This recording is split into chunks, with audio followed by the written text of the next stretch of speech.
और अब दूसरों में सिर्फ हमारी फैमिलीज़ नहीं रह गई हैं, हमारे कलीग्स, हमारे आसपास के रहने वाले लोग, ये सब की एक्सपेक्टेशंस भी हम पर हो गई हैं।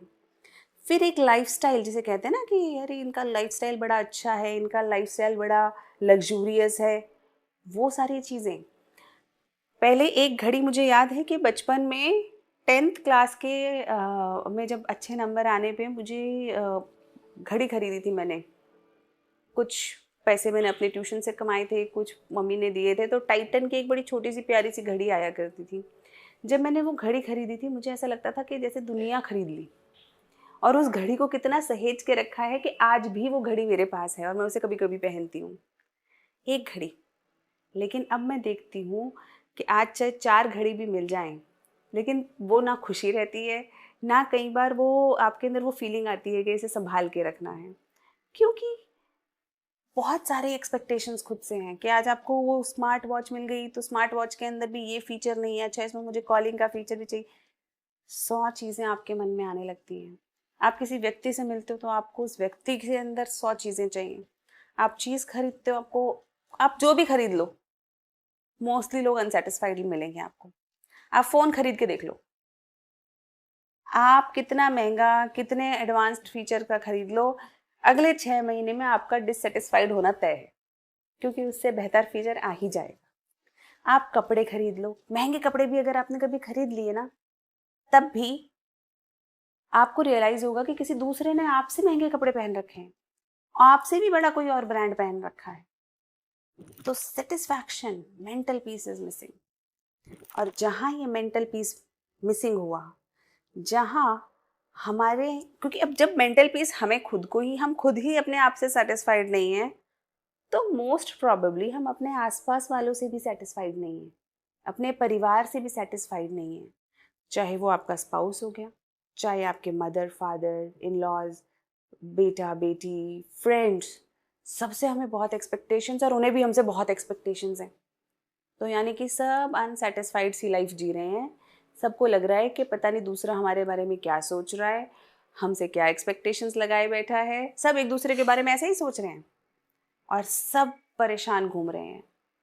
यानी कि ये जो मेंटल लिथार्जी की कॉमन प्रॉब्लम चालू हुई है, उसका root cause is this, the expectations we have put on ourselves and others. It's okay, it's your life. इतना ज़्यादा नहीं लोड लेना लाइफ में कि लाइफ ही बोझ बन जाए, या लाइफ में ऐसा लगने लगे कि मुझसे कुछ नहीं होगा। It's okay.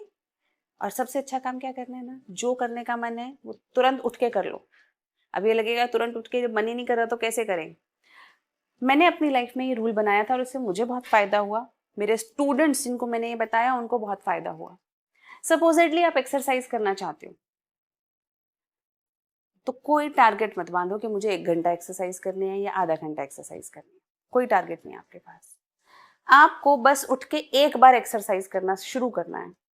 फिर आपके पास समय हो, टाइम हो, तो आप 5 मिनट बाद उसको कंटिन्यू रखो। और अगर आपको लगता है कि नहीं मैं सिर्फ 5 ही मिनट एक्सरसाइज कर सकता हूँ या 1 ही मिनट कर सकती हूँ, तो 1 ही मिनट करो।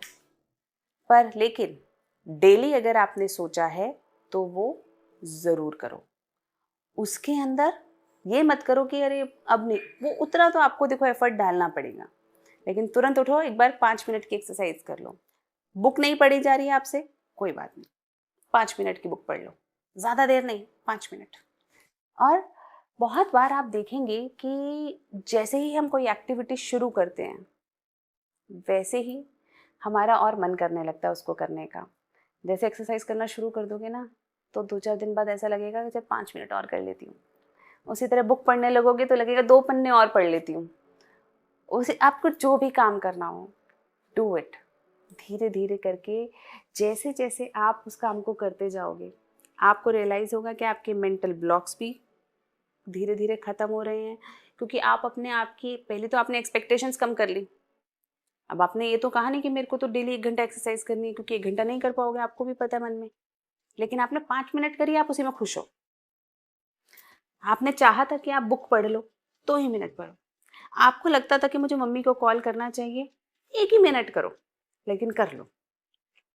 क्योंकि क्यों, अगर आपने 1 मिनट के लिए भी कॉल नहीं करा तो आपको गिल्ट होता रहेगा, अरे कॉल नहीं किया। दूर दराज का एक दोस्त है जिससे बहुत लंबे समय से हेलो हाई नहीं हुई, कोई बात नहीं, बस कॉल करो या उसे सिर्फ एक मैसेज डाल दो, how are you, hope you are well, just got I just got और rather I just had a remembrance of you, बात खत्म। वरना हम वो जो दिमाग का गिल्ट है, दिमाग की जो एक्सपेक्टेशंस हैं, उन्हें लिए बहुत लंबे समय तक घूमते रहते हैं और फिर हम लोगों को रियलाइज होता है कि एक्चुअली में करा कुछ नहीं, सर पे पूरा दिन बोझ है लेकिन हुआ कुछ नहीं। तो उस चीज से हमें बचना है। लास्टली, स्पिरिचुअल बर्डन से भी बचना है। बहुत बार हम लोग स्पिरिचुअली फटीग्ड हो जाते हैं। जैसे, इस पे मैं कभी वैसे लंबी चर्चा करूंगी, लेकिन जो लोग भगवान पे विश्वास करते हैं, कई बार उन्हें जबरदस्ती ये महसूस करवाया जाता है कि भगवान पे विश्वास करना गलत है और इसलिए उन्हें भगवान पे विश्वास नहीं करना चाहिए या अपने रिचुअल्स को फॉलो नहीं करना चाहिए, क्योंकि साइंस कहता है कि ऐसा नहीं करना चाहिए। और अब वो साइंस के इन्फ्लुएंस में आके मन है, अच्छा लगता है पूजा करना, भगवान को याद करना, लेकिन नहीं कर रहे। उसी तरफ से दूसरे ऐसे लोग हैं जो भगवान को नहीं मानते, जिन्हें रिचुअल्स करना अच्छा नहीं लगता, लेकिन परिवार, पेरेंट्स, आसपास का समाज जबरदस्ती उनके ऊपर ये विचार थोपता है कि अगर तुम्हें करना है, तुम्हें करना पड़ेगा, नहीं तो तुम हमारी डिसरिस्पेक्ट कर रहे हो। तो यानी पेरेंट्स कई बार इतना ज़्यादा इस चीज़ में इंडल्ज हो जाते हैं कि वो इस बात को नहीं समझते कि बच्चा उनकी प्रॉपर्टी नहीं है, उसके अलग विचार हो सकते हैं, या जो भी हमारे आसपास के ऐसे लोग हैं। तो कई बार जिस चीज़ को हम मानना चाहते हैं उसको नहीं मान पाते मन से, यार जिस चीज़ को नहीं मानना चाहते उसे ज़बरदस्ती हमसे करवाया जाए। तो ये जो ज़बरदस्ती के सौदे होते हैं, ये हमारे मन में कहीं ना कहीं दब के बहुत परेशान करते हैं। जैसे कहते हैं ना, दबा हुआ नासूर, देखो ऊपर का जख्म होता है तो दिखता है, उसका इलाज भी जल्दी हो जाता है, एंटीबायोटिक भी लगाई जा सकती है, लेकिन जो ये दबे हुए जख्म होते हैं, दबे हुए नासूर होते हैं, ये बड़ी प्रॉब्लम करते हैं। तो देखिए, आपके अंदर ऐसे कौन कौन सी ऐसी बातें हैं जो आपको परेशान कर रही हैं। Resolve them simply. बहुत ज़्यादा कॉम्प्लिकेटेड नहीं सोचना, सिंपल सोच के उसे रिजॉल्व करना है। एक चीज़ करनी है कि जो करने का मन करे, चाहे 1 मिनट करो, लेकिन कर लो, उसे अपने शेड्यूल में इंक्लूड कर लो। Slowly and steadily you will realize कि धीरे धीरे लेथार्जी भी कम हो जाएगी। Thank you so much.